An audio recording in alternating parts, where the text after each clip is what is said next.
मोहरा बना करके आपके कंधे पर बंदूक रख करके अब आपको कम से कम इस उम्र में इस बात का ध्यान रखना चाहिए कि इस उम्र में सब नहीं होने देना चाहिए जो आपके कंधे में बंदूक रख करके निशाना साधने का प्रयास कर रहे हैं। आपके 3 दिन पहले मैं स्वयं उस विरासत गलियारे का दौरा किया था, मालूम है ना।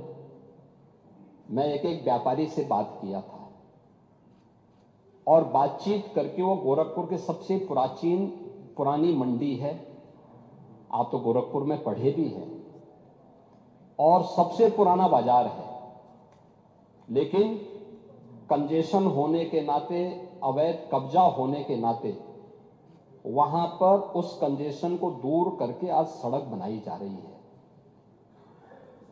आप लोगों ने अपने समय में तो कुछ किया नहीं। वहां के मासूम बच्चे दम तोड़ते थे बीमारी से, इंसेफ्लाइटिस से 700 से लेकर 1500 बच्चों की प्रतिवर्ष मौत होती थी। आपकी विधानसभा के भी और सिद्धार्थनगर जनपद के भी सैकड़ों बच्चे मरते थे।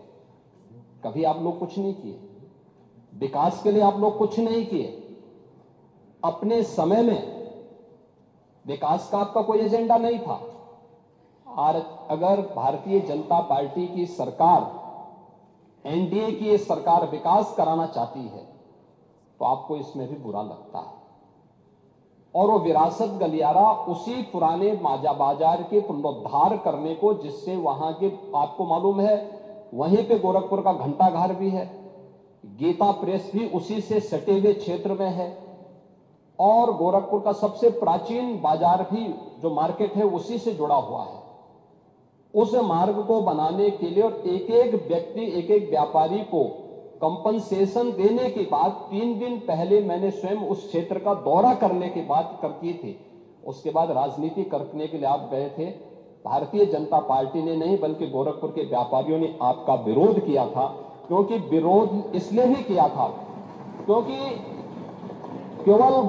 केवल वहीं का व्यापारी नहीं, प्रदेश भर के व्यापारी में समाजवादी पार्टी की चारों सरकारों के समय में जो भय और दहशत था, जो उनसे गुंडा टैक्स वसूली किया जाता था, उसके कारण व्यापारियों में आपके प्रति जो आक्रोश है, बार बार उसका खामियाजा समाजवादी पार्टी को भुगतना पड़ा था। और व्यापारी इसी बात को लेकर आशंकित थे कि उनके विकास के लिए कोई कार्य हो रहा है, उसमें फिर विघ्न बाधा पैदा करने के लिए आप गए होंगे। और व्यापारियों ने इस चीज का विरोध किया था कि भाई आप वहां बिना बुलाए मेहमान आकर के टपक पड़े हैं, विघ्न बाधा पैदा कर रहे हैं, ये नहीं होना चाहिए।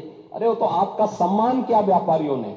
अगर कोई और होता तो बहुत कायदे से उनको सही ढंग से जवाब भी देते, ये मैं विश्वास के साथ कह सकता हूं, क्योंकि समाजवादी पार्टी से उम्मीद की ही नहीं जा सकती है कि वे सुरक्षा की बात करेंगे और अच्छा विकास का कार्य कर सकेंगे।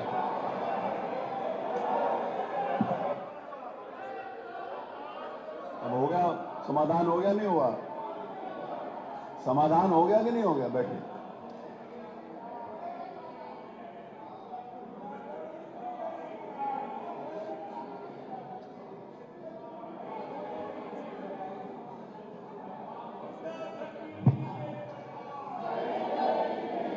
चलिए प्रश्नकाल होने दीजिए। चलिए अपने स्थान के ऊपर बैठिए। माननीय अध्यक्ष जी, प्रश्नकाल होने दीजिए। बहुत सारे इंपॉर्टेंट इशू हैं जो आप उठाना चाहते हैं आज।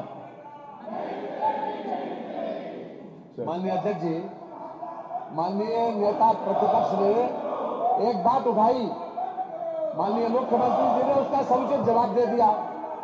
फिर अभी इसकी क्या आवश्यकता है? माननीय, इसकी क्या आवश्यकता है? नहीं, मेरी बात सुनिए। पूरी बात जो माननीय नेता प्रतिपक्ष ने उठाई थी उसका जवाब दे दिया गया सदन में। नेता प्रतिपक्ष का अपना सम्मान है और उसका सम्मान रखा गया। माननीय, उसके बाद इसकी क्या जरूरत है? देखिए, ये विषय ये है कि आप लोग दो विषय है। माननीय नेता प्रतिपक्ष ने कहा, मेरा निवेदन, माननीय नेता प्रतिपक्ष ने 2 बातें कही हैं। माननीय नेता प्रतिपक्ष, आपने 2 बातें कही हैं।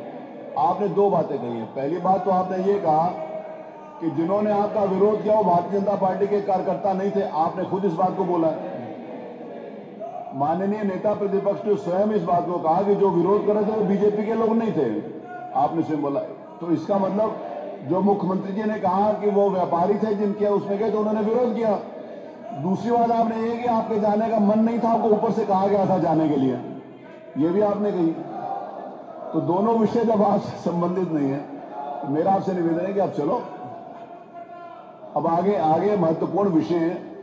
अगर आप समझते हो कि आगे महत्वपूर्ण विषय लिए जाए तो आगे बढ़ाएं। अगर आपका मन है कि नहीं चर्चा करनी तो आपका मन है।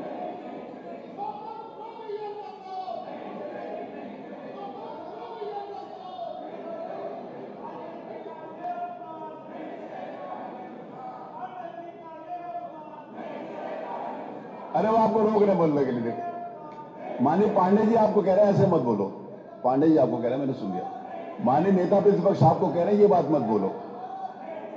उनका अपमान हुआ ही नहीं, उनका अपमान को कर ही नहीं सकता। उनका कोई अपमान नहीं हुआ, ना अपमान कोई उनका करने का मंशा है किसी को।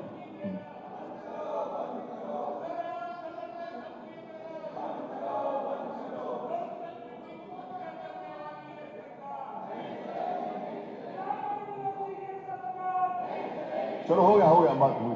आपका आ गया विषय, आगे चलिए। अब आगे प्रश्नकाल लें, प्रश्नकाल चलें। चलिए फिर अगर आप नहीं चलना चाहते तो फिर मैं प्रश्न संख्या बुला रहा हूं।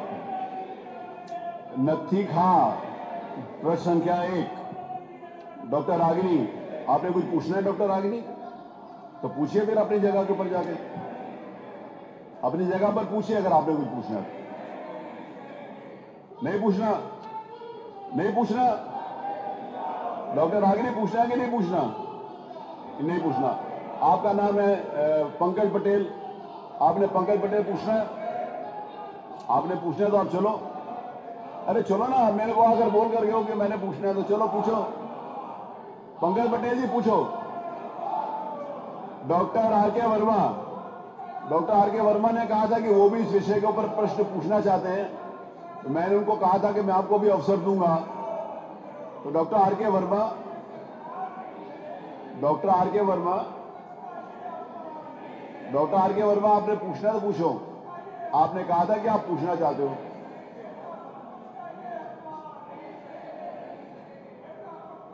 चलिए हो गया। उनका अपमान करने का कोई मंशा नहीं है किसी के भी। नेता प्रतिपक्ष का सब लोग सम्मान करते हैं।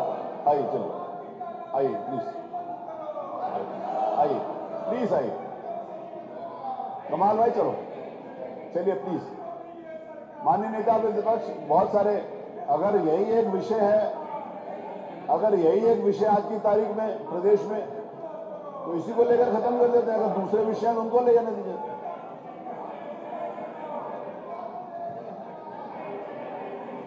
वो बात मुख्यमंत्री जी का जवाब आ गया ना पूरा, उसके ऊपर पूरा जवाब आ गया।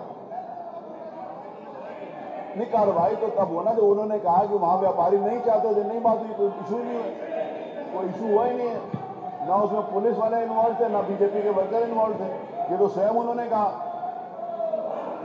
ये तो स्वयं माननीय नेता प्रतिपक्ष ने कहा है कि ना पुलिस वाले थे ना बीजेपी के कार्यकर्ता थे। तो जब दोनों लोग नहीं थे तो कार्रवाई किस पे हो रही?